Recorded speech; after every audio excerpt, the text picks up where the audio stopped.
Hey everybody, this is the Sliders Review, and I'm here today to talk to you about X-Men the Animated Series. Just saying that word just like gets me all happy and everything. Reminds me of my childhood and stuff from that of back in the 90s. See, this came out on Fox Kids and it aired from 1992 to 1997. And it lasted for 5 seasons, but in my opinion, it only lasted for 4 because that last season was garbage. And it ran for 76 episodes. This show had an uphill battle, big time, because of the implications that came with making this series. See, Fox Kids was known for doing more childish type shows that was like sketch shows, like Eat the Cat. And what's the other show called Bobby's World and stuff. But they did have some other shows that were like the full 20 something minute run, like Attack of the Killer Tomatoes. No, I never did like that show. Never, never, never. But they were mostly known for doing comedies. Life with Louie, Bobby's World, Animaniacs, stuff like that. But then they decided to go more into like the action genre type stuff. I believe Power Rangers came around, a year later, I think. And so, they was gearing up for more action oriented stuff like Batman, the animated series, Spider-Man, the animated series, also Iron Man, and that of the Fantastic Four animated series. Well, with a couple others like Silver Surfer. But X-Men is one, if not the best, Fox Kids Saturday morning series of all time. The theme song alone is epic on a boss level scale. And I remember when I watched that very first episode, I still don't even, I remember how I was able to watch it because like the simple fact, wait, did the premiere come on Saturday or did it come on late that night? Well, I don't remember, but I do remember seeing it. And I remember just being blown away, not knowing who or what an X-Men was. And all I remember is seeing Wolverine in the Danger Room about to fight Gambit. And I'm like, dude, I don't know who this dude is, but yellow just happens to be my favorite color back in the day when I was younger. And this dude got claws coming out his hand. His mask looks similar to like a Batman, but completely different. And he's just like tough and rugged. I'm just like, this is awesome. I don't know who the heck he is, but this is awesome. And of course, what got me was they had superpowers and stuff. But my love for it went beyond that, them having superpowers and being superheroes.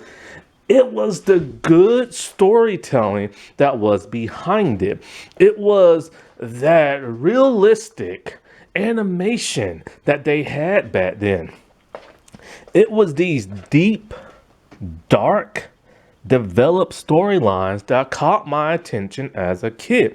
They did not talk down to me, they talked up, which is a problem a lot of these newer action shows don't do for some bizarre reason. They always talk down to people, which I like the MCU.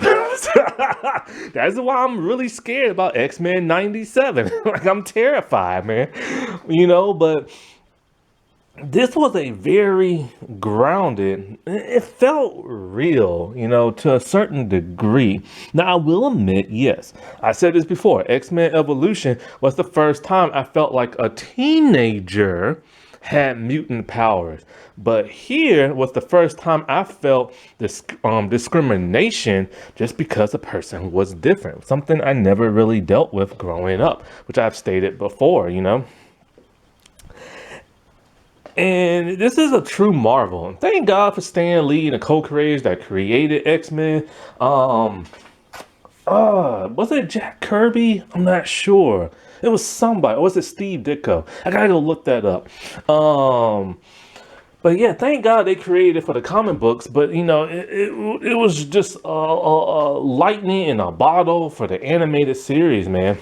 It was a diverse show with such unique characters with completely different personalities from one another, and they was a bit of a dysfunctional team. They were a unit, but they couldn't always get along, something that the Avengers benefited from. And you know, of course, the X-Men, how did that come about? Well, a little show called Doom, well, not show, but a little comic called Doom Patrol. Because it's basically the same thing. Mentors in the wheelchair, a bunch of people with disfigurements and superpowers. They live in a mansion. Everybody hates them. They are superheroes. And it's the exact same thing. Like, yeah, it sucks when they have to copy from another comic, but hey, at least we got the X-Men, you know what I'm saying? And this cartoon series, it had its very, it's even adapted in Japan as an anime. Now, I never watched the anime, ever. Now, I'm not talking about the newer anime that came out about a decade ago.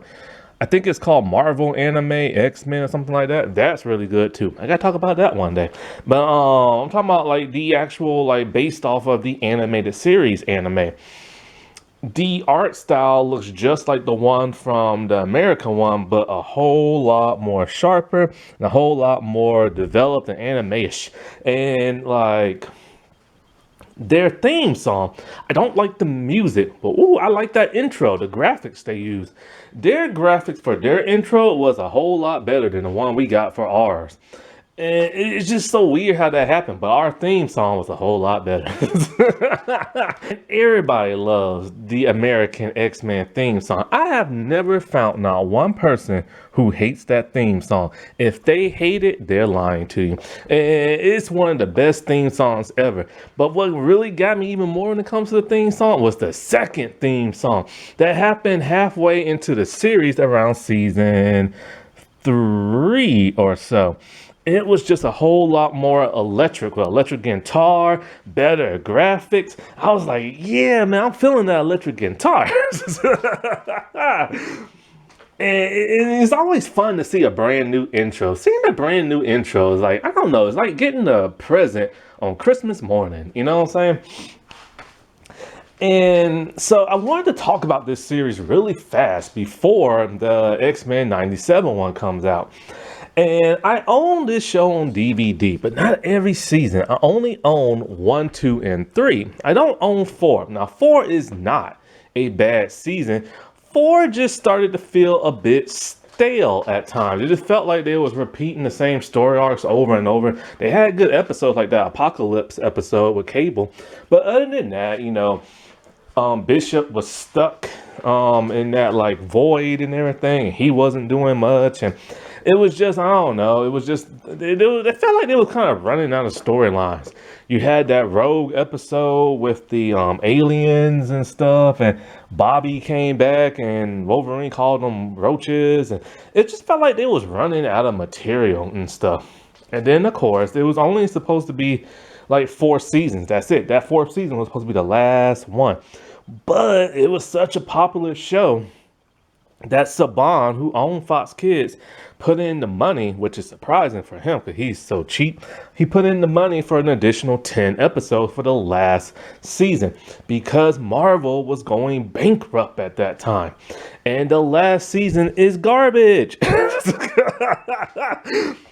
The animation in season 5 is atrocious. I mean, it's atrocious. I remember when I saw it, I'm like, what the heck has happened to my cartoons? Why does it look like this? I didn't understand why. I was flabbergasted. And what was even worse is that some of the voices had left. The dude who played Gambit, he left. The actress who played Rose, I don't know if she left, but something happened to her voice. And it was just like I didn't understand it. And then Jubilee's hair got longer, which I like that. But like, you know, it was just a weird cartoon season. And not only that, but I was so confused with that Cyclops episode. Because it's like, okay, I remember Jean doing the whole Phoenix thing and the Dark Phoenix thing. And then they supposedly killed her at the end, only for her to be like, oh, I have to stay inside. Like, no, I forgot what happened. They did something Oh, I know they were gonna kill her, but the Phoenix all like, okay, I will give you Jean back and blah blah blah. So Jean came back in like those other seasons, but then now all of a sudden she's gone again. I don't get that. It's almost like they didn't watch their own cartoons series. But like those first three seasons, oh, they are my favorite. They are my favorite. The first season the first and second one only lasted for that of 13 episodes.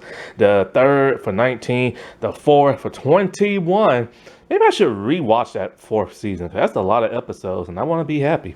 And then the fifth season is like 10. And so the X-Men always had a special place in my heart because one, it was action oriented, and two, I love superpowers, and three, and just like I said, they were prosecuted again. There was so much prejudice in this show, it was uncanny. And growing up as a black kid, I didn't face much prejudice, and so it was really interesting to see it in this cartoon. Same thing with gargoyles and stuff. And then they were treated badly because they are different. They are Homo superior as opposed to Homo sapien. And the humans do not like mutants because they fear them. They fear their powers. They hate the way some of them look, because some of them look like animals and globs of goo and face are melting off. And, they don't always look the best. And with every mutant power comes like a blessing and a curse. Some are cursed more than others, while others are given a blessing. You have, like, say, Rogue. She can absorb anybody's power she wants and become extremely powerful, but she is neglected that of human touch. And, so she has to cover her body up. And that was something very unique and fascinating. I had never seen anything like that or heard of anything like that. And it caused me to, when you're a teen or a kid, whatever, and you come up with your own fan fiction, your own comic books and stuff. I made a character very similar to that of Rogue and everything, because I found her power set and her pain and torture so fascinating. And like Wolverine, a man who can't remember his own past and has bones made of metal. You have Beast, who is literally a man looking like a beast monster and everything, and it's just, there was true thought put into this and true uniqueness. Now, one character I never really cared for was Morph, only because the dude died in the first episode. I'm like, man, like who is this dude? I just now got introduced to him and he's dead. But then, of course, he came back towards the second season, but then he went through a torturous past, and then he became more interesting because of that. And, then you had the whole Cyclops and Jean and the Wolverine love triangle. A love triangle in a kid's cartoon? That's very adult.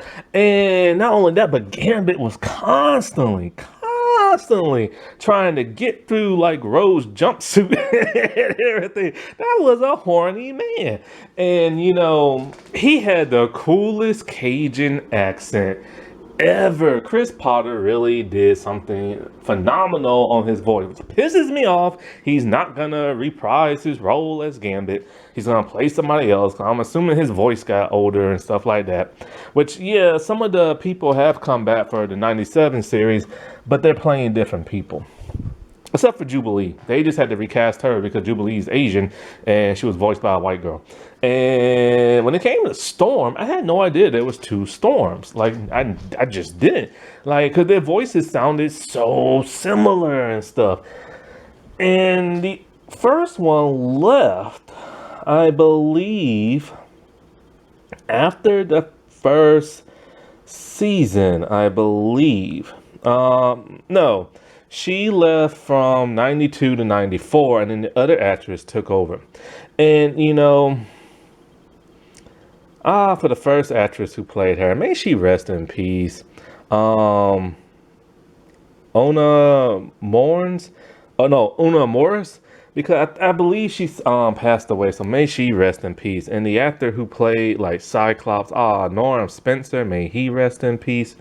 And the dude who played Magneto, David Himblin, may he rest in peace. I actually knew what he looked like because he was in that Gnome episode of Goosebumps and stuff. But they had a phenomenal cast. Like Wolverine, that's my Wolverine right there. That's my Wolverine voice. I know a lot of people love Steven Bloom because he's done Wolverine for so many decades. But sometimes I like his voice and sometimes I don't. Sometimes it's too scratchy. Like in Wolverine the X-Men, it was too scratchy. And Hulk versus he did a pretty good job in that. And also some other stuff he's appeared in. But this dude has always been my Wolverine voice and my Wolverine like look and stuff. Which I remember when Wolverine the X-Men came out, I got into a debate with somebody on YouTube because they're all like, Steve Bloom is the best Wolverine ever, and this is the coolest Wolverine ever, and blah, blah, blah, blah, blah, and stuff like that. And I'm all like, this dude is way too corny, way too comedic and everything. And they all like, oh yeah? Well, the one from the 90s series always got his butt kicked. I'm all like, let me think about that. I'm all like, holy crap, he's right. He will always talk the tough talk, but always get picked up and thrown halfway across like the room or city or get knocked down or blasted or something. Like he will, like I remember that one time with the inner circle, I think he said like, here's Wovie or something like that, and he was ready to claw this dude, but then got blasted through the floor. And that always sucked. And, the first episode, it was just eye-catching, man. You had this teenage girl who's a mutant. I didn't know what a mutant was other than mutant turtles.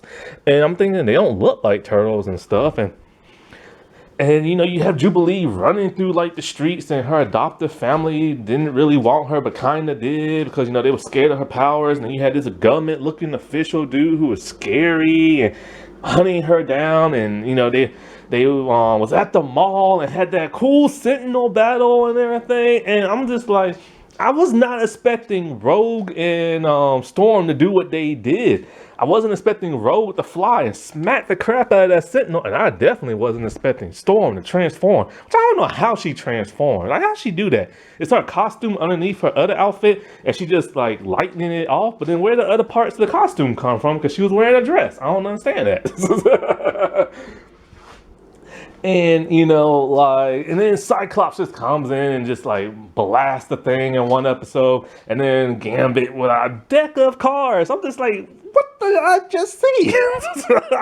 This is awesome and everything. And this is how you make a cartoon series. You make sure, or any series, you make sure that first episode is so eye-catching, so boss level that it will make a kid's head explode, And you don't see that no more. You really don't see that no more. Even with a lot of the better, newer cartoons and ones that like a decade ago, you don't see that no more.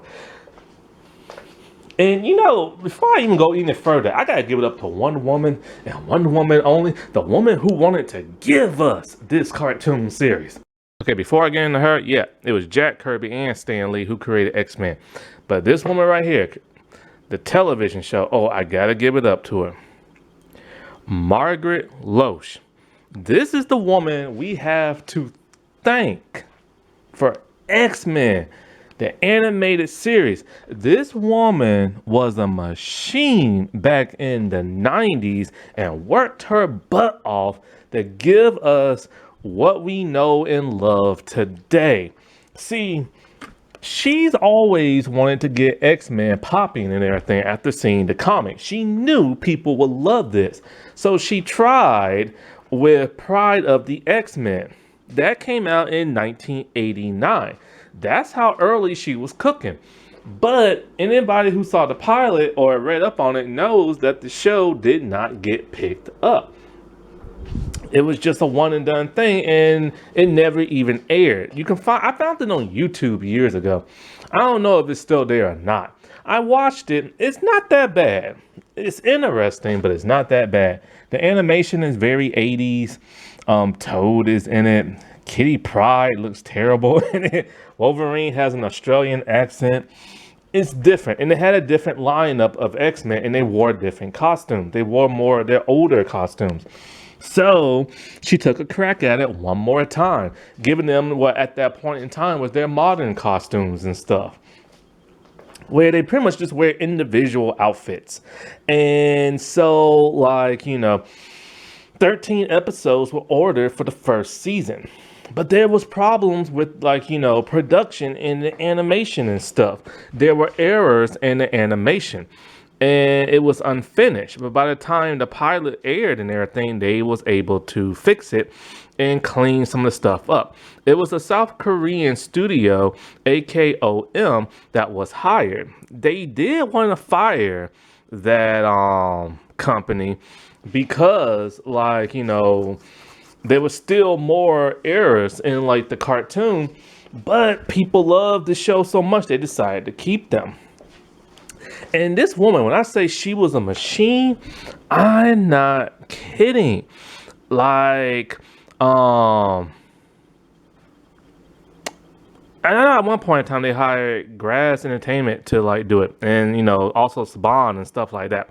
And so, like, she did the storyboard.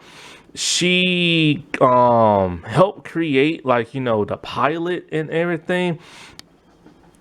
And something else she did. She worked on the creative staff. She helped wrote some episodes, and like I said before, she drew the storyboards and stuff like that. Like, that woman, literally, she knew her career was gonna be on the line if it wasn't gonna be a smash hit, because the whole Pride of the X-Men thing flopped. And so one of the things they decided to do in the pilot episode was take a huge risk. Kill off one of the X-Men and have another in prison. Beast was in prison because they broke into a government building and destroyed the files on the registered mutants. That was their first task. And so Beast got arrested and Morph got blasted by a Sentinel presumed dead.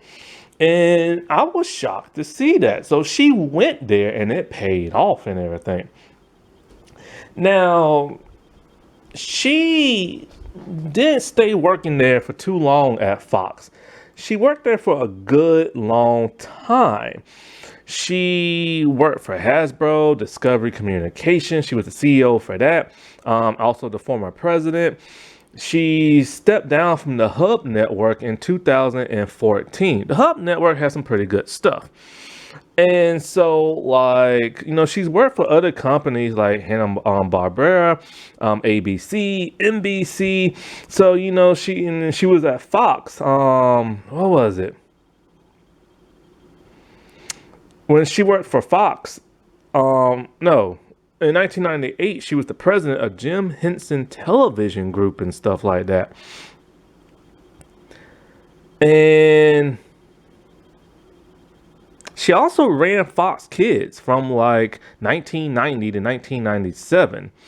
I think that's probably around the time Saban probably bought the company and stuff because of the whole Power Rangers thing, and he wanted to keep it or something like that. It was something. I know Saban owned Fox Kids at some point, because the first season of Power Rangers, he wanted more episodes and they wasn't going to give it, so he just bought the company and everything. But yeah, man, this woman has nothing but my respect. Thank God she gave us the X-Men. Now, when it comes to the show animation, like I said before, I love the animation. It looked like it came straight from the comic. And it had that surreal realism to it. And not only that, but you don't see cartoons have that no more. Now they have cartoony looks to them. But the thing about the animation is that I just love it. It had kind of this dim, slightly muted, almost washed, almost dirty, grimy look to it that just gave it a life on its own. And I've seen some younger people, and when I say younger, I mean like in their 20s and stuff, rip on the 90s X-Men series. They talking about when X-Men 97, the trailer, they're all like, oh, the animation looks clean. I can actually see stuff now. First things first, with the 90s X-Men animation series, you can always see stuff. You can see that animation. But it did have a bit of a dirty, grimy look to it that did make it look kind of dirty. But you gotta remember, in the setting of that show, it's not so it's kind of a dystopia almost when it comes to that of the mutant lifestyle and everything. Humans are terrified of mutants, and they attack them every chance they can get. And there are some mutants that are good and some that are evil, and some mutants attack other mutants, and there are some that literally try to, like, destroy all of humanity and stuff. The roster of the X-Men was that of Cyclops, Professor X, Rogue, Wolverine, Storm, Beast, Gambit, Jubilee, Jean Grey, and of course there were more every once in a while. Now, what I did not know, because I didn't know anything about X-Men, is that other characters they would bring into the show turned out to be part of the roster from, like, the comics and stuff, like Colossus or Nightcrawler, Bishop, what's his name? Cable and stuff, Sunspot, and just so many others. And I never knew that stuff at the time. And I really wish they could have been part of the roster because they was really cool. And I remember when I saw Nightcrawler and I saw what's his face, Colossus, they were two of the coolest characters ever, and I just wanted to see more of them. So I was glad they got at least 2 episodes each, where they got to appear and everything.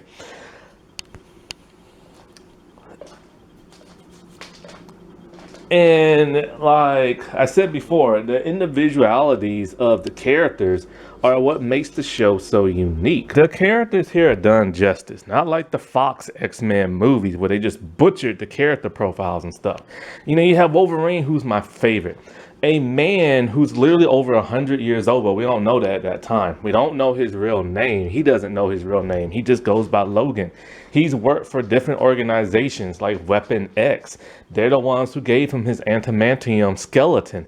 And, he has 3 claws that come out of each hand, and it can rip through anything. And he's this really rugged, tough, loner type person. I was really shocked to see him like disband from the rest of the group just to do his own thing, and then later on meet up with them. He's not a team player, and he's in love with Jean, but she's engaged to Cyclops. He looks after Jubilee because of how young she is. Him and Beast are really good friends, and he was extremely good friends with Morph until what happened to Morph and everything. And after that, he became really good friends with Beast.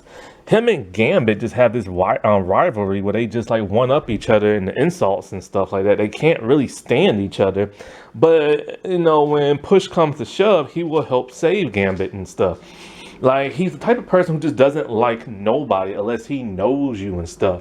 Any newcomer, he's like hesitant, and he hates villains, and he hates Sabretooth to death. And I mean to death. They have one of the greatest rivalries in this like entire series, more so than Professor X and Magneto. It's like they have history that got explored, but could have been explored a whole lot more. But they didn't want to just make the show all about him like the Fox movies did. And we can even get his origin in flashbacks because the Weapon X Alpha Flight captured him in one of the coolest solo episodes ever. Like, they just captured him, and they want to know what makes him him, and so they're gonna cut him open and risk killing him and everything.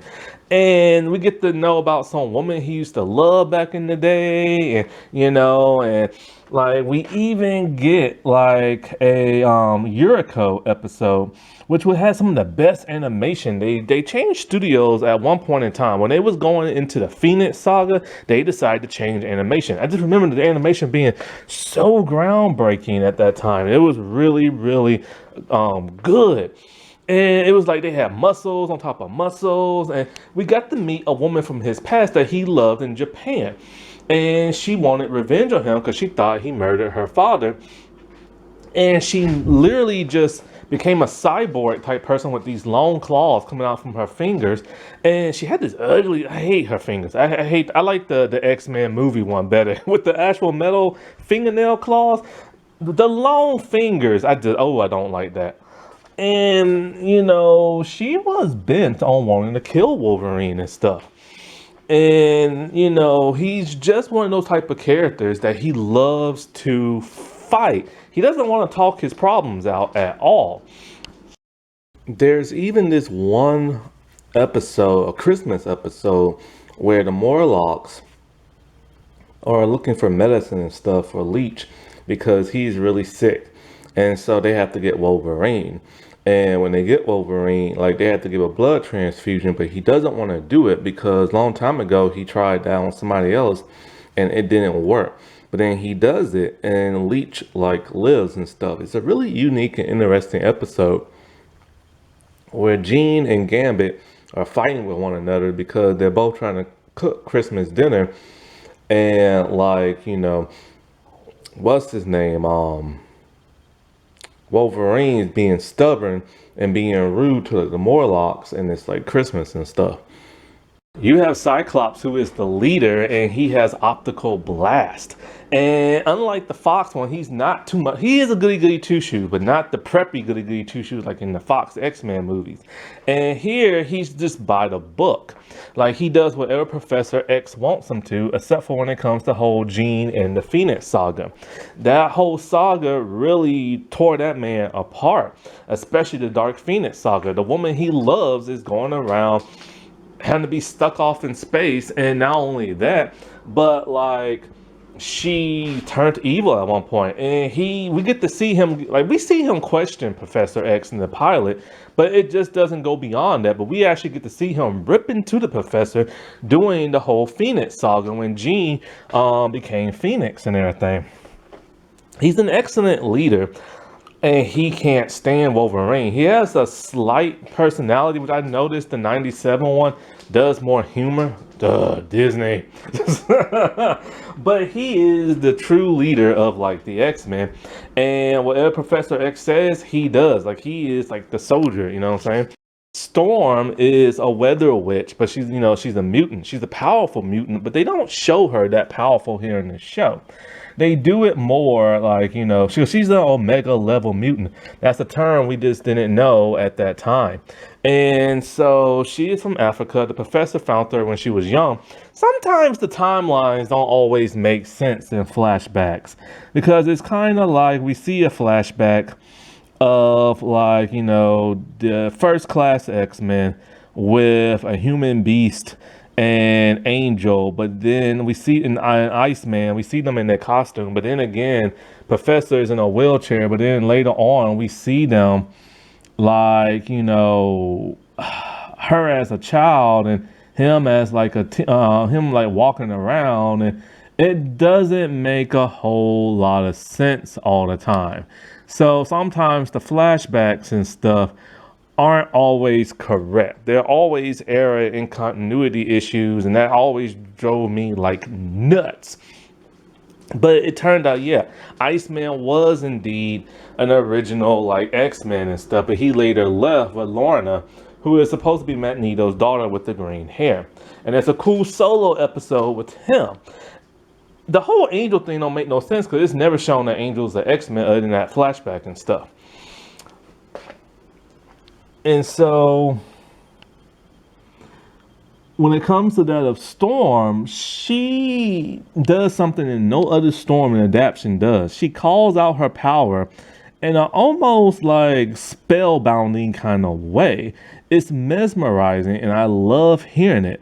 Every other adaptation never does that. She's calm and level-headed, and she is second in command. And so what's interesting is that she defeats the Morlocks leader in combat, but she's supposed to take over their group, but we never see her actually take over the group. And so many episodes pass, and they finally address that in their thing to where it's like, the Morlocks were like, something would happen with them, and they're all like, you're our leader, but you're never here. So she gives it back to like Callisto and stuff. And, we get the whole interaction between her nephew, the Shadow King, where Rogue got to help her out. So most of the time, she mostly just hangs out with Rogue sometimes. But, she's a very gentle soul and a very kind woman and stuff. And she's one of the best, like, black representation of a superhero there is. And like, I remember there was this episode, she was supposed to marry some man, and like, somebody was using her power. I think it was that Sauron dude or whatever his name was. One thing we discover about Storm very early on is that she's claustrophobic. And when she's in a confined space, oh, her powers unleash the beast. Jean Grey. Jean was never really focused on that much. She was basically just a love interest with no real character development. She was just, Cyclops' fiance. Then they got married, thought they got married, but Sinister, fooled them and everything with Morph. And then of course there's the whole Wolverine thing, and it's just like, she never really had a story arc in that first season. Mainly with her, she's just like a love interest and stuff. And like, we rarely ever get to see her out on the field. And I remember one time she just popped up. And I'm just like, wait, where did you come from? You wasn't even there before. Doing that Juggernaut episode. But then by the second season, they really elevated her character. They decided to do the Phoenix Saga, which in two live adaptions, they still have not gotten right. Why not? Like, how hard is it to do? Just do what the cartoon did. I mean, but yeah, they really elevated her because there's that. Oh, man, it was that amazing space episode where they have to save the astronauts, and that lady from the Shi'ar Empire fled her empire because her brother was evil and everything. He wanted the M-Crom crystal. We got to find out that Cyclops' father is alive and everything. And the dude's been like a space pirate, something that's never been talked about in like the movies. And so like she sacrificed herself to save everybody. The Phoenix Force took over her body because there was no way she was going to survive that. And so like, that Phoenix Saga was one of the most epic things I've ever seen. And what was even better was the Dark Phoenix Saga. That's the one Fox, the movies keep on messing up. Now, when it comes to Jean, one thing they did interesting is that they combined the Madame Pryor version and also that of Jean Grey. They're two separate entities. I think one's like a clone and stuff, Madeline Pryor. So that was really interesting. What they did with this version is that when she was a Dark Phoenix and the Inner Circle took control or tried to take control of her, they gave her the persona of Madeline Pryor, who is the mother of Cable in the comics. But in this version, they have it to where Jean is the mother of Cable. And now in 97, she's pregnant. And some people wonder with who exactly? Is it Rachel? Is it Cable? Like, nobody knows. But Rachel wasn't created back in the 90s, so nobody really knows who she is. So most likely it's Cable. Beast is a huge Sasquatch kind of gorilla shaped blue furry dude who's like a kind, gentle soul. He's a scientist, he's a doctor, and like he has this soft-spoken voice. He is just an extremely caring man who loves philosophy, poetry, Renaissance, like, Shakespearean type stuff. And he's the only version to ever sprout that of like Shakespearean, like philosophy and stuff like that, Every other version has never done that. And they did a little bit, just a tiny bit, one phrase in like, one of the X-Men movies, but that was about it. He's not the most skilled fighter, but he uses his mind. He normally carries a backpack with like a blaster to it because he's not that skilled. He doesn't have any type of projectile like powers. He's just really good at like acrobatic type stuff. Like in the first episode, he gets captured by the police and he's put on trial and he's in prison for the entirety of the first season. He had an opportunity to escape when Magneto tried to free him, but he refused because he wanted to show that like he's not, well, even though he did a criminal thing, he did it for a good reason. And he wants the system to prevail and everything, because if he breaks the law again, then it shows that mutants are bad. And so, like, I didn't really know what to expect from him in that first season because he was pretty much just never there. But then he was freed at the end, and in the second season, we get to see him be a part of the X-Men team. I wasn't really the biggest fan of his, only because his power set isn't that cool. He has a unique look to him, and he has a Wolverine hairstyle for some bizarre reason. But other than that, I could never really grasp onto him. But he has one of the most touching episodes ever in Beauty and the Beast. There is a blind woman who he works with, a human scientist, and no, doctor, and she's human too. And so they're trying to regain her sight. And she knows he's a mutant, but when she touches his hand and he's all furry and stuff like that. And so he has a huge romantic crush on her. But he knows that like nothing could ever be between those two because he looks the way he does. He's a mutant. And it's one of the most touching, heartbreaking scenes ever. Then she gets kidnapped by this fascist group. And it's like a supremacist group and everything. And so he fight tooth and nail to like, free her. But we don't really get to see him fight, but we see him collapse on the floor. And Wolverine helps out as well. And it's one of those times where we really get to see a true emotional beast side that's completely different from the philosopher type dude. Remy LeBeau Gambit. My second favorite. Boy, I love this dude. I love his power. I love how he throws the cards. Like, it's just awesome. And so, like, this dude is so mysterious. He's somewhat kind of new, and they don't really know too much about him, but he is a former thief, because he's part of the Guild of Thieves. And we get this really cool backstory with him where we get to see him go back home because he has a brother, and like there's this woman who wants to marry him, and she's part of the like assassin guild and stuff like that, or whatever they call it. And so she puts this ring on him that can control him, and they kind of did their own thing with this origin story by creating this woman who lives in the lake, and she has this power, and she bestows more mutant powers upon people. And it was one of those weird things that felt so comic bookish, And so the X-Men have to stop him from getting married, and they find out it's like a setup.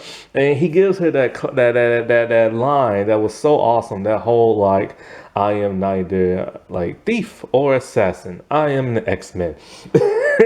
and she's begging him just to stay, and like he doesn't want her. And we actually get to see Rogue get jealous of him being with another woman, because this man's constantly trying to like get with Rogue, constantly knowing her powers could really hurt him, but he don't care. And he just has this smooth slyness to him. Like he's like this ladies man type person, because the first scene we see him, he's hitting on like this cashier and everything. And his powers is so cool. He has this type of energy charged kinetic power that when he touches something, he focuses on it, he can like charge it up, and then once he tosses it, it's basically a grenade and everything. And so like the power is really interesting because they went with the older comic book type look that was around like the 90s, something like that, or 80s, probably 90s. Probably, or maybe it was late 80s, where it's like, when he charges it up, it turns red and kind of gold, and it has kind of this checkered pattern to it. Nowadays, you just see the purple glow. The purple glow is very nice. It's a nice color set. That's something they now put in the X-Men 97 cartoon, which they need to kind of explain why his power color is different, but they're not.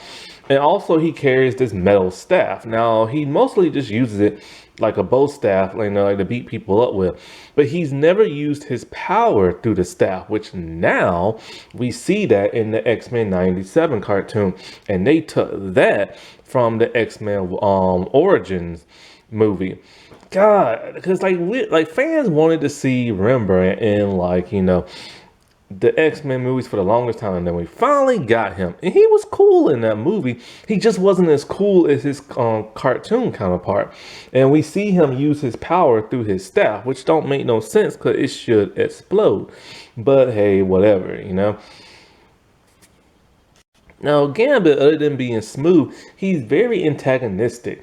Like, he will insult people, like, he's constantly getting in folks' face. He's very blunt and everything. He's more, I guess you could say, realistic. Like, he can see a bad situation and doesn't want no part of it. Like, there's an episode where, like, what's his name? Bishop comes back through time to stop an assassination. It's basically Days of Future Past. They're setting that up because that's basically what the first season's about. And they did that so much better than the movie. I did not like Days of Future Past, the movie, at all, at all. And so, like, he's trying to stop the assassination, and the person who does it is supposedly supposed to be Gambit. That's how history always said it. He doesn't believe, like, Bishop at all, because he's all like, what do we know about this man who claims to be from the future? And Wolverine's literally like, we know a whole lot more about him than we do you, because simple fact, you've never been straight with us and everything. And because he's so mysterious. And when it's time to rescue Senator Kelly, he doesn't want to do it because he literally tells them, like, why should we put our necks on the line for this man? And he literally tried to have us exterminated and stuff. So he's one of those type of people who is kind of like, he's a hero, but he's kind of anti-hero. Jubilee, Lord, the most annoying character I ever saw in the 90s. Well, early 90s, that is. Oh, no, yeah, probably early 90s. I saw some animes that had some annoying kids in it, like Ronin Warriors and Sailor Moon. Oh, God, Digimon with TK and stuff. But yeah, she's one of those annoying people. I had no idea she was Asian when I first watched this cartoon, only because I just assumed she had dark hair. In the newer 97 version, they made her eyes more squinty to make her look Asian and stuff. And so, like, she was just a very annoying character. Now, at one point, I did kind of like her. I like the color yellow, so her having that yellow jacket was kind of cool. And her powers were fireworks, which was always kind of weird. Now, fireworks will hurt you. If you don't let go of it or not move out in time, it can really send you and stuff. I never saw it as being that powerful, but it can burn you and stuff, you know what I'm saying? But it's just, she was written to be like a teenager, a very annoying, whiny teenager. She always wanted to go on a mission. They wouldn't let her. And I always wanted her to go on a mission only because she's the X-Men now. But she's kind of what kicks off the first episode. She's a runaway. She finds out she's a mutant. She's being hunted down. The X-Men find and save her. And now they discover what a Sentinel is. But all throughout, she hangs around mostly just Wolverine and Gambit. Gambit is one of the people who saved her, and her and Wolverine just have a really good connection. They always pair him with teenagers for some reason. But other than that, she was just written to be so freaking annoying. And now in the trailer for 97, she's still annoying, but in a cutesy wootsy kind of way, like a party girl kind of thing. And I'm all like, look, y'all had the opportunity to fix her. Why are y'all making her more annoying? Rogue, probably the most tragic figure in this entire series. She's incapable of touching somebody with skin to skin contact. She has to wear clothes. She has to wear gloves. She can't kiss nobody. The first time she kissed a boy, she put him in a coma and his consciousness went in her mind. She has the ability to absorb people's like powers and consciousness and stuff. Here in this series is the only time we ever see her being able to fly and have super strength. Something that's never been shown in none of the other adaptations. And it's because, like in the comics, She absorbed Miss Marvel's powers. You know, Miss Marvel, the Captain Marvel, Carol Danvers. And this was the first time I ever saw Miss Marvel. And it's one of my favorite versions and stuff. And it's so sad what happens to Miss Marvel because, like, literally, see, Rogue used to be bad. She used to hang out with Mystique. And so Mystique had her absorb Miss Marvel's powers. She held on so long, she put the woman in a coma for all her, like, her life and stuff. There's a really cool episode that gives her origin in the second season. And so this is a woman who is drop dead gorgeous and can't touch nobody. She has literally only kissed one person in her entire life. And it's just so sad and so tragic. Now, she is from the South and she has a spitfire of a mouth. She has a strong Southern accent. She's always using Southern slang. And she's literally one of the best versions of Rogue because in the movie one, they really let her down. Morph was that character I never could really like get into because like I said before, he died in the first episode, but then in shown in the second season he was revived by that of Mr. Sinister. Now when we first see him, he's like the jokey person. He's a shapeshifter. He likes to watch TV and shapeshift into anybody he sees. And so I could never really get like a grasp around him, you know. But then when it came to the second season, he became a whole lot more interesting when he turned evil and stuff. And when he turned evil, he basically tried to destroy the X-Men. And then he really wanted to go after Cyclops because he let him die. And, you know, he redeems himself in that episode when the X-Men are able to talk to him. But he runs off after that, which causes Wolverine to basically hunt him down the entire season. And because that's like his best friend. He's the only person who can make Wolverine laugh. And so at the point, you know, he tells Logan just leave him alone and stop chasing after him. And Wolverine just leaves him alone until he's found out by Sinister again, and he's able to save the Professor and the rest of the X-Men who were captured by Sinister in the Savage Land and stuff. After that, he just disappears from the entire series, only to reappear back in the fourth season. It turns out he was on Mirror Island and everything, getting treatments for, like, you know, his psychosis and stuff. And he got to, like, you know, join the X-Men again, only to have PTSD from the whole Sentinel thing. After that, he disappears again, then only to show up in like the finale of season 5. Now in that of 97, they decide to make him non-binary because of the simple fact he's a shapeshifter. And I guess he doesn't see himself as male or female. This caused an uproar with the anti-like woke mob and everything, who had to find something to latch onto just so they can make their hate speech and have YouTube pay them. And as a result, because Wolverine is his best friend, now they're trying to say Wolverine's gonna be gay in the 97 series, where there's no proof of that, but they lie because they're scumbags and everything. Professor Xavier, the man who started it all, a bald-headed man in a wheelchair with some very pointy eyebrows and stuff. He is a psychic, and he is the one who formed the X-Men. Basically, you know, it's revealed that Juggernaut is his brother, well, stepbrother or something like that. And he later gained his mutant abilities at a very young age. He's one of the most powerful psychics there is, if not the most powerful and stuff. But then again, sometimes they say Jean is, but I don't know which is which.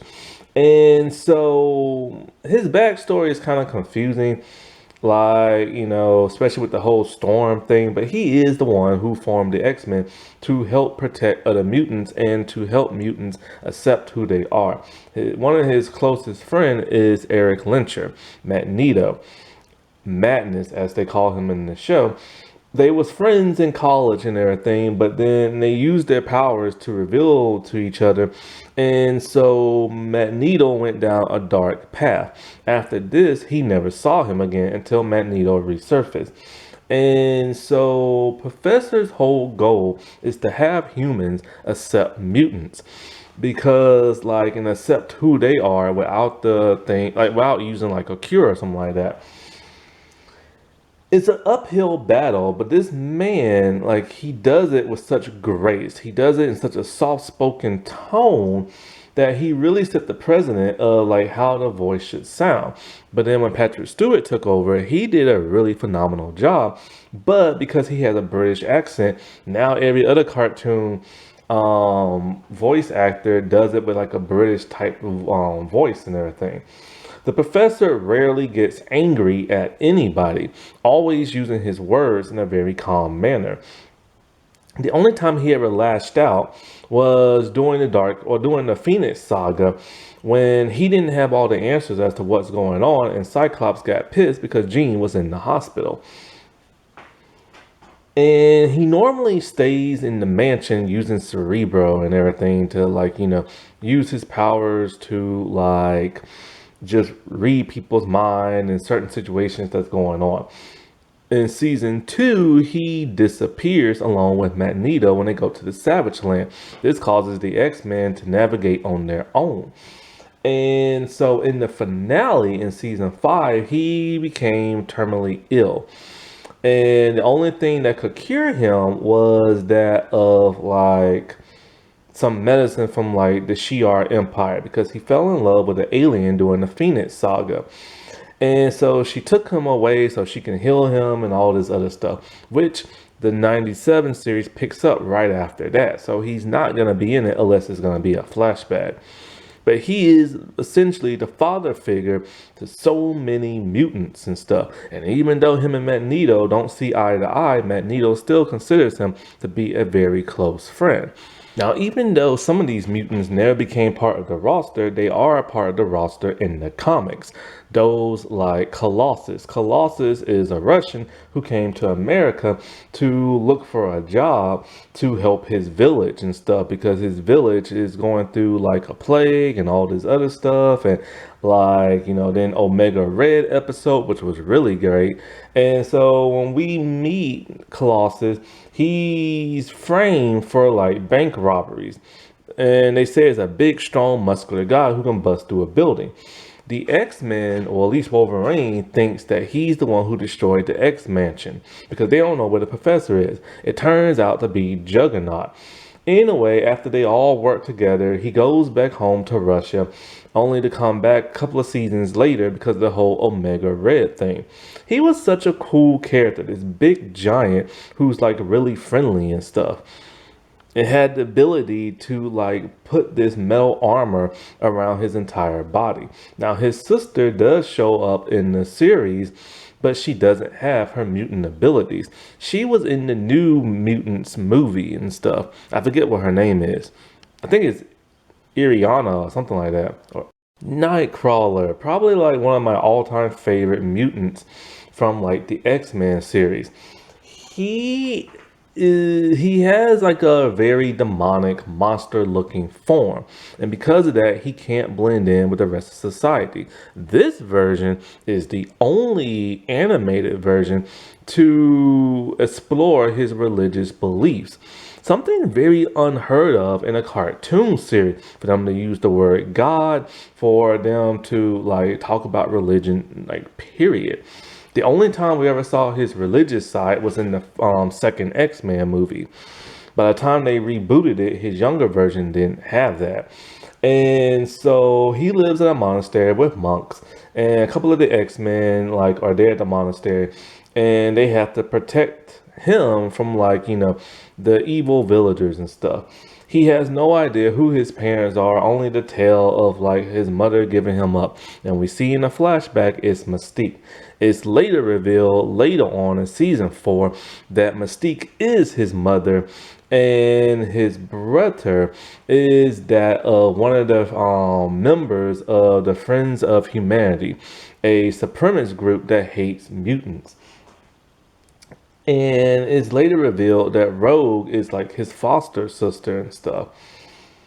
And all he wants is his mom, and he was able to track her down, but she wants nothing to do with him. And she even set him up so the friends of humanity can like kill him and everything.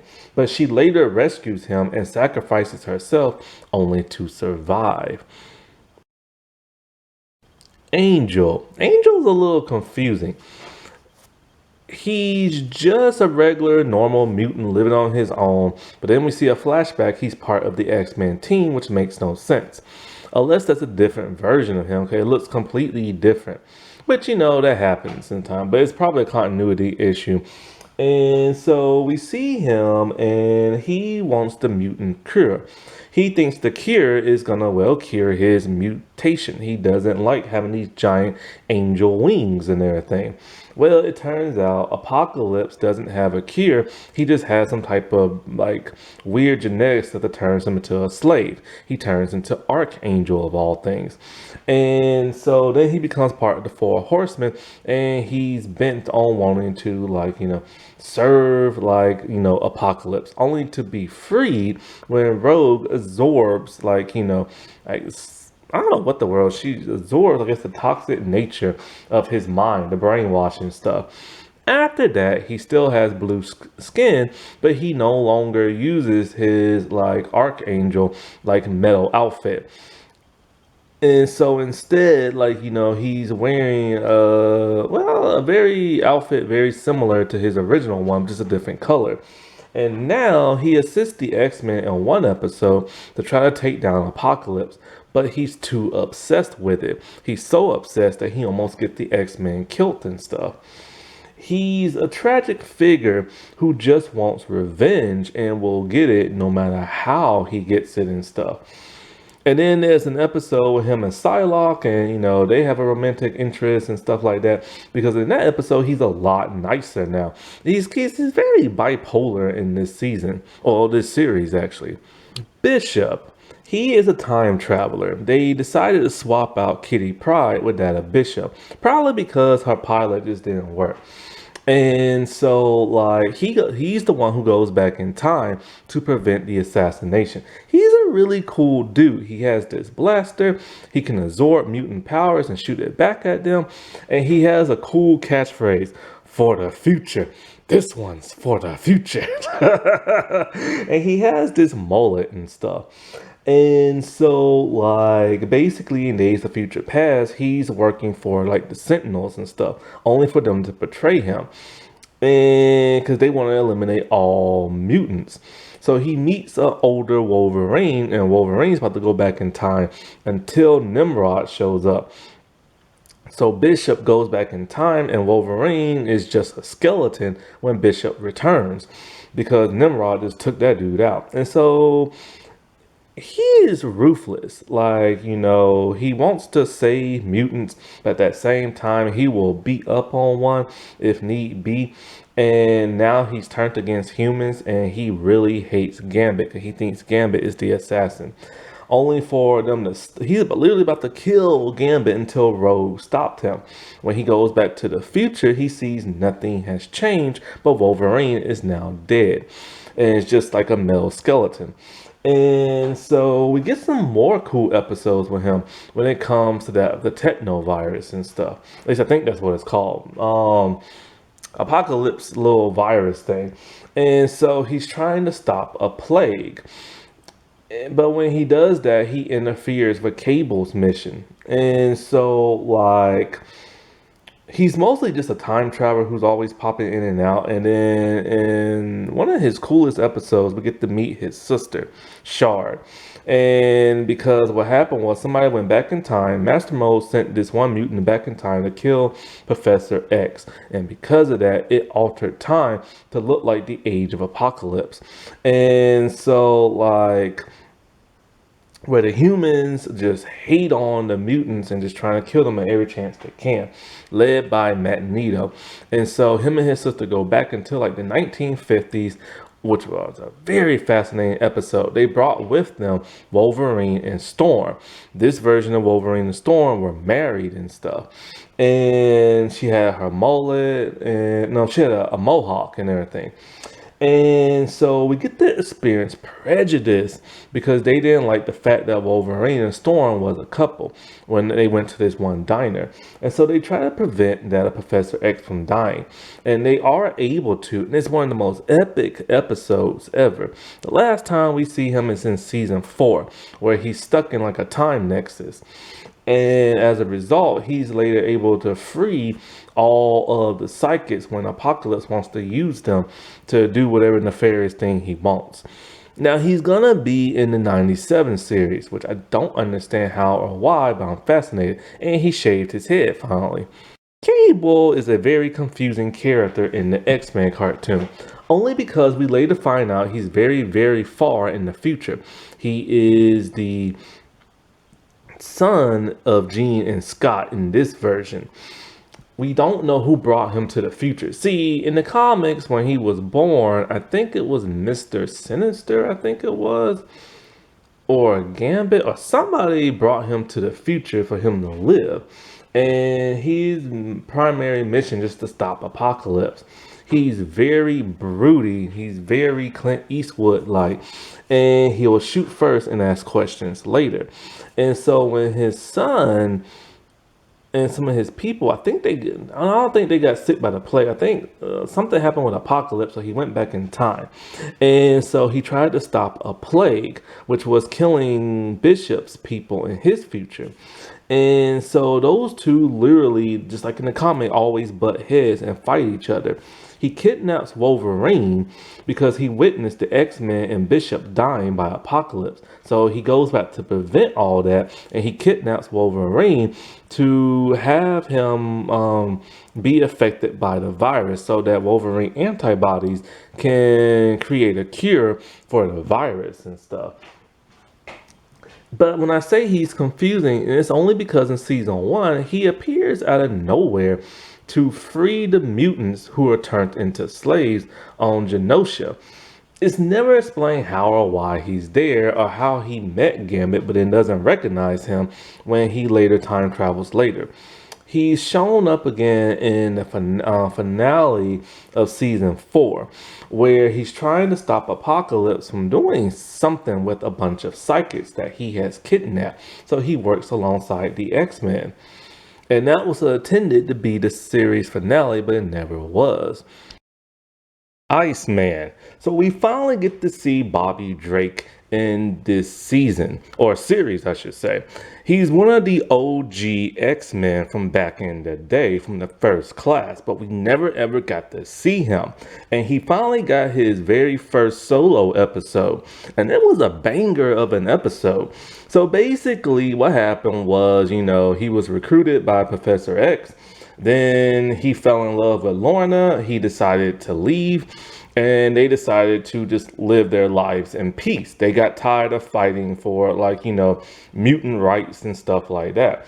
Him and the professor had like a fiery exchange. So then all of a sudden she went missing, and then he just went berserk and started looking for her in certain places he thought she would be at, which alerted the X-Men. And like Jubilee has a crush on him. Wolverine has no idea who he is. Beast is pretty fond of him, but Cyclops cannot stand him because Iceman is just a loose cannon, like a wild child. He disobeys the rules and this and that. It later turned out she was never kidnapped. She just didn't want to be with Bobby for whatever reason. She wanted to keep fighting the good fight, so she decided to join X Factor, and she fell in love with Cyclops' brother, Havoc. Forge is the leader of X Factor. He pops in and out of every season with really interesting roles. So we see him in the present day leading X Factor and stuff when that Iceman episode, but then we constantly see him in the future, in Bishop's future, where he's one of the leaders of the Resistance and creates like a time machine portal. And he also helps when the Phalanx, or it was some kind of techno-organic, or more like a techno-alien species that tried to destroy Earth and everything, and Phalanx or something like that. And so he was one of the people helping a group of like Wolverine, Beast, Well, actually, Wolverine got captured. So he was helping like Beast. He was helping probably Magneto, somebody else, Sinister, and everything of all people. Now, there are a couple of episodes where Quicksilver appears, but like there's one bizarre type episode where they tried to go into like, the Maximoff twins like origin, and it's later revealed that Magneto is their father, and we get to see the Scarlet Witch for the first time in this series. The Morlocks are an interesting group of mutants. They aren't necessarily villains, but they aren't necessarily heroes either. They're just somewhere in between who try to stay out of everybody's way. They are mutants who are disfigured looking and can't live on the surface, so they live in the sewer. They are led by Callisto, later Storm, and then Callisto again. And just like with a lot of great heroes, we have a lot of great villains. Magneto is one of the primary villains, but he's not the main focus. One great thing about this series is that it has multiple villains who just pop in and out of like episodes, as opposed to other X-Men cartoons where Magneto is the main villain. And that's only because of the X-Men movies where Magneto was always the villain in the first 3 movies and stuff. And so this man's a Holocaust survivor, and he hates humans and will do anything to stop them. He tries to form his own group of mutants to take on the humans. And he even tried to activate a bunch of missile silos to blow up a bunch of countries and stuff, only to be stopped by the X-Men. And the professor, in their first encounter, the professor messed that dude's mind up by making him relive everything from the Holocaust and everything. That was tragic, and that was on a kid's cartoon. After that, he basically doesn't really do no more villainous stuff, but he's kind of acts like a henchman to that of Apocalypse, only to see Apocalypse is lying to everybody. At some point, he decides to give up his villainous ways and create Asteroid X, where him and a bunch of mutants can live in peace and stuff. He's a fascinating character. He's a villain, he's an anti-villain, and then he becomes See, this is what's so weird. At the very end of the series finale, Magneto takes over the Xavier Institute. We see this. So now in 97, they have no idea, and he lets them know that he is now, the leader of the X-Men, which don't make no sense. But then again, there's so many continuity errors and stuff. I guess they figure in 97, who the heck cares? His exact age is never revealed, but he's an old man with gray hair. But he has big bulging muscles, which never made no sense to me. And he has the power to control metal and magnetic fields and stuff. Sabretooth is basically a henchman who just really hates Wolverine. If you pay him enough, he'll go and hurt somebody. But he hates Wolverine with a passion and will even hunt him down to Alaska to mess with a bunch of villagers just to piss Wolverine off. I forget this one dude's name, but I think I call him Creed. He's Victor Creed's son and Mystique's son. He's a human who has 2 mutants for parents, and he hates mutants. In the second season, we saw the series elevate their hate with the human supremacist group known as the Friends of Humanity. And they torture and they attack and all kind of whenever they see a mutant. And he is one of the leading members, only until he is found out. And he tries to prove himself by capturing that of Mystique and that of Nightcrawler. But it doesn't work, and Wolverine sends him to his father's. Which was a really interesting episode when it happened towards the end. He is one of the most evil, hateful men you will ever see in this series. Mr. Sinister is just that. Now, when it came to Sinister, I assumed he was a mutant, but he's not. He's just genetically modified. And I never really, in his whole goal, I never really truly understood what his real purpose was, other than him wanting to find the most perfect mutant and gene slice them. He's obsessed with, Jean and Cyclops and stuff, and he's always trying to kidnap them. And then at one point he did work for like Apocalypse. He is one of the primary villains of season 2. And he was just evil. He had this ugly, weird look to him. He had this bizarre outfit and everything. So comic book looking. He was teased in one of the X-Men movies, but nothing ever became of it.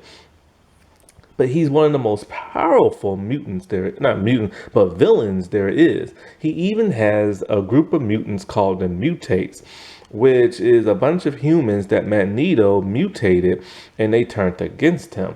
And he lives out and operates out in Savage Land where, like, he lured the X-Men there and he shuts off their powers because, you know, that island shuts off, like, mutant powers and stuff. We do finally get his backstory in season 5, but I really hate season 5. Mystique. This version is nothing like all the other versions we see. All the other versions are like strong-willed. They are a boss. In X-Men Evolution, she was basically a boss. And Wolverine, the X-Men, she's basically a henchwoman. Kind of like she is now. But in this version, she's very scared. She does whatever she can to survive. She is a shapeshifter. And like she's weary of people hurting her and all this other stuff, and she will look like any human she has to get on by. When she married this one dude, she had a baby by him, turned out to be Nightcrawler. Looking the way he did, she knew she could never stay there, so she got rid of him and stuff. And like I said before, it turns out that she's Rogue foster mom. We get a really cool origin, like I told you before, about how she made Rogue take Carol Danvers' powers. And she is the woman who assassinated Senator Kelly. And so she framed Gambit and stuff. Senator Kelly, I hope I say Senator and not Sinister before. Anyway, he is Sinister though. He is a senator and he hates mutants to death. And like in every version, Mystique always impersonates him. And so he tries his best to get people to hate mutants until he is kidnapped and he is rescued by mutants and stuff. This causes a change of heart when he becomes president and he pardons that of Beast and he becomes an ally of that, of just mutants in general. Henry Gyrick and Bolivar Trask. There are two men who are always paired together. They are the ones who are working on the Sentinel project. Basically, one creates it and the other one kind of like funds it and works for the government. We see them a lot in season 1, but then once they create Master Mode turns on them and all the rest of the Sentinels, because Master Mode literally tells them, okay, you want me to get rid of all mutants? Fine, I'll do that. I gotta kill the humans too, because humans are mutants and everything, and mutants are humans. So after that, they just like flee. And we don't really see them no more until like around season 4. Juggernaut. This is probably the best version of Juggernaut because he's comic book accurate. He's Professor's like stepbrother and he's not a mutant. That's very important because every other version makes him into a mutant. And even though he's the most comic accurate, I love the design of X-Men Evolution a whole lot more. And so this one is pretty much just like how he always is. He's hired to do bad stuff and he robs banks and stuff like that. He hates the professor, and because of that, he hates the X-Men. And so he's basically this human who found this artifact, something, a Sidorak, and he's able to put on the armor. And in one episode, we get the flashbacks, and we get this one dude who becomes the new Juggernaut because he's dying, and the professor goes inside his mind. And it's fascinating to see the professor try to save his stepbrother, and the professor finds out a lot of bad stuff about how his stepfather used his dying mother just to get at her fortune and stuff, and never cared about Charles other than his power. Master Mode is a giant freaking robot that creates a bunch of Sentinels.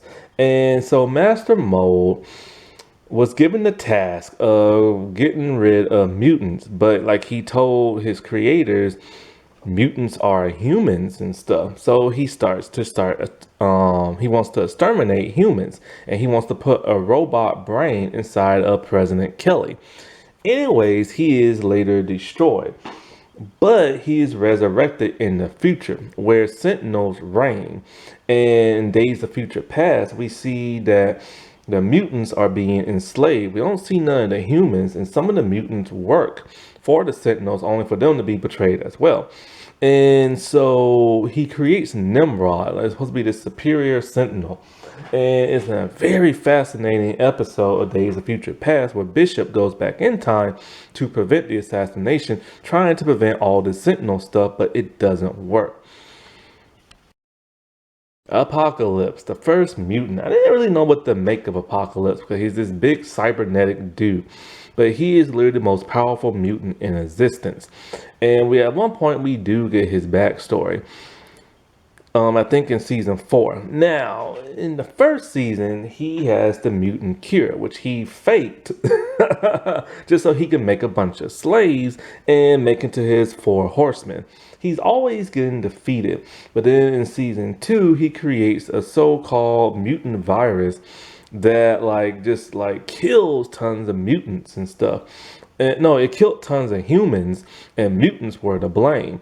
But then later on, mutants became affected, and they started to die, which caused Bishop to go back in time to try to stop him. But by doing that, it caused Cable's son to disappear from existence. So he goes back in time to prevent all that. And he really hates Apocalypse. And later on in season 4, we see him constantly trying to take down that of Apocalypse. Now, every season is episodic, but there is a story arc within each season. In the first season is Days of Future Past with the Sentinels. But there are individual episodes as well. When you get to season 2, that's when they started to explore the X-Men characters more personally. Backstories, origins, things that's going on in their everyday life. But it was mostly a Mr. Sinister season with him kidnapping that of the professor who him and Magneto are missing, and the X-Men have to navigate on their own. Season 3, I'm not quite sure what the main theme of that season was, because it's a bunch of random episodes, but it also deals with kind of I said, the whole Bishop going back in time to prevent the professor from dying. But that wasn't the entirety of the season. Oh, now I remember. The Phoenix Saga. I think that's season 3, I believe.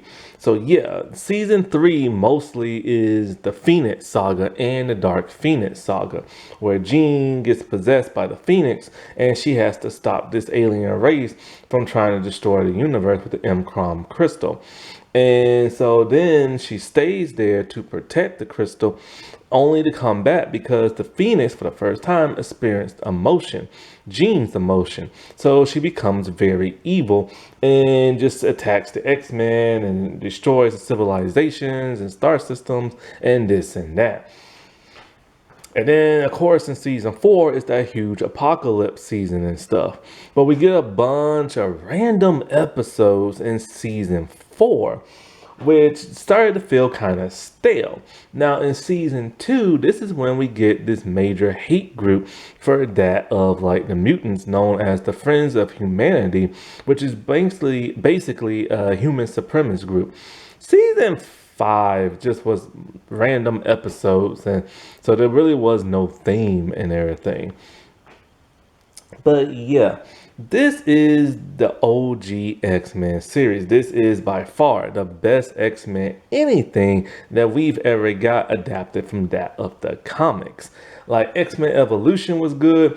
Wolverine, the X-Men was a bit wonky. The X-Men movies are a continuity of misfire and misses and misinterpretations on personalities and so I'm really hoping that X-Men 97 is gonna be good, because this cartoon it's stuck in the memories of so many fans. You can't really buy it on DVD no more. It's pretty much out of print, but you can watch it on Disney XD. Not Disney XD, crap. Disney Plus. I'm getting my Disney's messed up. Alrighty, well, I'll talk to y'all later. Bye.